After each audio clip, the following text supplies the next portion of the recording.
कक्षा 7वीं, विषय हिंदी व्याकरण। विराम चिन्ह। बच्चों, आज हम लोग हिंदी व्याकरण में विराम चिन्ह पढ़ेंगे। विराम चिन्ह अर्थात पंक्चुएशन मार्क्स। तो चलिए बच्चों, पहले हम विराम चिन्ह की परिभाषा पढ़ते हैं। लिखते समय वाक्य के बीच में या अंत में जो चिन्ह लगाए जाते हैं उन्हें विराम चिन्ह कहते हैं। बच्चों, जब हम कोई हिंदी में वाक्य लिखते हैं, सेंटेंस लिखते हैं या बोलते हैं, उस समय हम जो चिन्ह लगाते हैं वाक्य के बीच में, जैसे कॉमा हो गया, है ना, पूर्ण विराम हो गया, तो उन सब चिन्ह को हम विराम चिन्ह कहते हैं। पहला पूर्ण विराम, दूसरा प्रश्न सूचक चिन्ह, तीसरा विस्मय सूचक चिन्ह, चौथा अल्प विराम, पांचवा अर्ध विराम। तो चलिए बच्चों, अब हम एक एक करके विराम चिन्ह के प्रकार पढ़ते हैं। पूर्ण विराम चिन्ह, बोलते समय जहां कोई बात पूरी हो जाए या वाक्य समाप्त हो जाए, वहां पर लिखित भाषा में पूर्ण विराम चिन्ह लगाया जाता है। बच्चों, जब हम कोई हिंदी में वाक्य लिखते हैं और वह वाक्य पूरा हो जाता है, वह हम जो बात लिखना चाहते हैं वह बात समाप्त हो जाती है, तो हिंदी भाषा में लिखते समय बात समाप्त हो जाने पर, वाक्य समाप्त हो जाने पर पूर्ण विराम चिन्ह लगाया जाता है। जैसे पहला उदाहरण देखिए, मेरा नाम कमल है। तो यह वाक्य पूरा हो गया है, मेरा नाम कमल है, तो है के बाद पूर्ण विराम चिन्ह का प्रयोग किया गया है। दूसरा देखिए, नेहा सो रही है, तो यह वाक्य भी पूरा हो गया है, इसलिए यहाँ पर पूर्ण विराम चिन्ह का प्रयोग किया गया है। बच्चों, दूसरा प्रकार देखिए, प्रश्नवाचक चिन्ह यानी क्वेश्चन मार्क। प्रश्न पूछने पर वाक्य के अंत में प्रश्नवाचक चिन्ह का प्रयोग किया जाता है। जब हम किसी से कोई प्रश्न पूछते हैं, हिंदी भाषा में उसको लिखते हैं किसी प्रश्न को, तो उस प्रश्न के अंत में प्रश्नवाचक चिन्ह का प्रयोग किया जाता है। तो चलिए बच्चों, इसका उदाहरण देखते हैं। जैसे तुम्हारा नाम क्या है।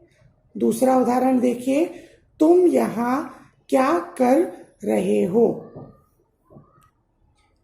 तीसरा प्रकार देखिए, अल्प विराम।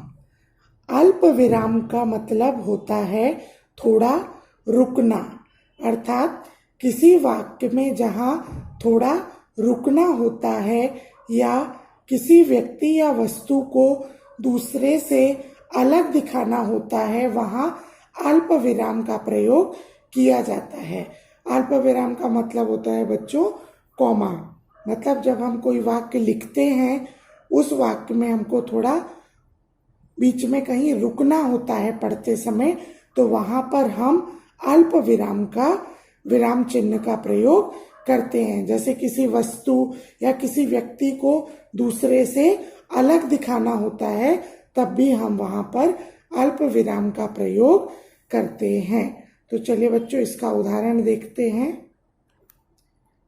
जैसे पिताजी मेरे लिए चॉकलेट, आइसक्रीम और खिलौने लाए। तो बच्चों, यह अल्प विराम का उदाहरण था। तो चौथा प्रकार है विस्मयादि बोधक चिन्ह। जब वक्ता बोलते समय हर्ष यानी खुशी, दुख, आश्चर्य, घृणा भावों को प्रकट करता है, तब लिखित भाषा में इन भाषा को व्यक्त करने वाले आहा, हाय, उफ, वाह, छी आदि विस्मय सूचक शब्दों के साथ विस्मयादि बोधक चिन्ह का प्रयोग किया जाता है। बच्चों, जब हम कोई वाक्य लिखते हैं, उस वाक्य को लिखते समय खुशी होती है, आश्चर्य होता है, घृणा का भाव प्रकट होता है, तो उन वाक्यों में हम विस्मयादि बोधक चिन्ह का प्रयोग करते हैं। विस्मयादि बोधक का पहला उदाहरण देखिए।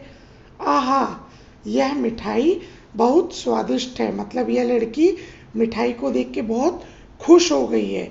तो इस उदाहरण में क्या दिख रहा है कि लड़की बहुत खुश है, इसके लिए उसने बोला आहा, यह मिठाई बहुत स्वादिष्ट है। तो आहा के बाद हमने विस्मयादि बोधक चिन्ह का प्रयोग किया है। दूसरा उदाहरण देखिए। वाह, कितना सुंदर दृश्य है। बच्चे यह सीनरी देखकर बहुत खुश हो गए हैं। तो बच्चे क्या बोल रहे हैं? वाह, कितना सुंदर दृश्य है। तो वाह शब्द के बाद हमने विस्मयादि बोधक चिन्ह का प्रयोग किया है। तो चलिए बच्चों, अब हम पांचवा प्रकार पढ़ते हैं। अर्ध विराम चिन्ह यानी सेमीकोलन। जहां अल्प विराम से ज़्यादा और पूर्ण विराम से कम समय रुकना पड़ता है, वहाँ अर्ध विराम चिन्ह का प्रयोग करते हैं। बच्चों, जब हम कोई वाक्य लिखते हैं और उस वाक्य को जब हम पढ़ते हैं, बोलते हैं, तो वहाँ पर पूर्ण विराम से कम रुकना पड़े और अर्ध विराम और अल्प विराम से ज़्यादा रुकना पड़े, वहाँ पर हम अर्ध विराम चिन्ह का प्रयोग करते हैं। जैसे रमेश, अब तुम खूब पढ़ाई करो, परीक्षा शुरू होने वाली है। तो खूब पढ़ाई करो के बाद हमने अर्ध विराम चिन्ह का प्रयोग किया है। दूसरा उदाहरण देखिए। मैंने परिश्रम किया, मुझे अच्छे अंक मिलेंगे। बच्चों, इसके आगे के 5 प्रकार हम अगले वीडियो में पढ़ेंगे। धन्यवाद।